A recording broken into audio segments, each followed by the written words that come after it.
PWD irrigation എക്സാമിന് വേണ്ടിയിട്ട് focus ചെയ്യുന്നവർക്കുള്ള ഒരു യൂസ്ഫുൾ വീഡിയോ ആയിട്ടാണ് നമ്മൾ ഇന്ന് വന്നിട്ടുള്ളത്.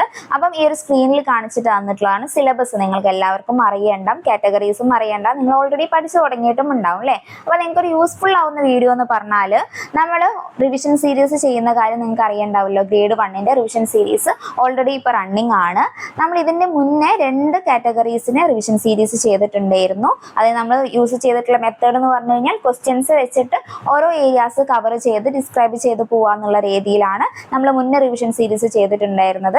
അപ്പം 2 കാറ്റഗറീസ് എന്ന് പറഞ്ഞു കഴിഞ്ഞാൽ കാറ്റഗറി നമ്പർ 600 ആണ് ഫസ്റ്റ് ചെയ്തിട്ടുള്ളത്. അത് tracer soil survey and soil conservation ഡിപ്പാർട്ട്മെന്റിലേക്കുള്ളതും, അതുപോലെ തന്നെ സെക്കൻഡ് നമ്മൾ ചെയ്തിട്ടുള്ള റിവിഷൻ സീരീസ് 682 ആണ്. അത് LSTD ഡിപ്പാർട്ട്മെന്റിലേക്കുള്ളതായിരുന്നു. അപ്പൊ നിങ്ങൾക്ക് ഈ ഒരു 2 റിവിഷൻ സീരീസും നമ്മളെ പ്ലേലിസ്റ്റിൽ കാണാവുന്നതാണ്. ഫസ്റ്റത്തെ 600 എന്നുള്ളത് ട്രേസർ എക്സാം എന്നുള്ള രീതിയിൽ ഉണ്ടാവുന്നതാണ് അതിന്റെ റിവിഷൻ സീരീസ്.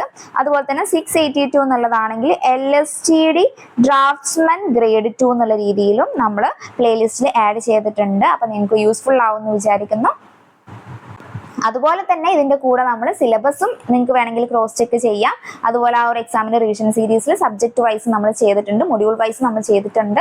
അതിന്റെ കൂട്ടത്തിൽ തന്നെ നമ്മൾ ലാസ്റ്റ് ഒരു ഫൈനൽ ടച്ച് എന്നുള്ള രീതിയിൽ ക്വസ്റ്റ്യൻ ഡിസ്കഷനും ആഡ് ചെയ്തിട്ടുണ്ട്.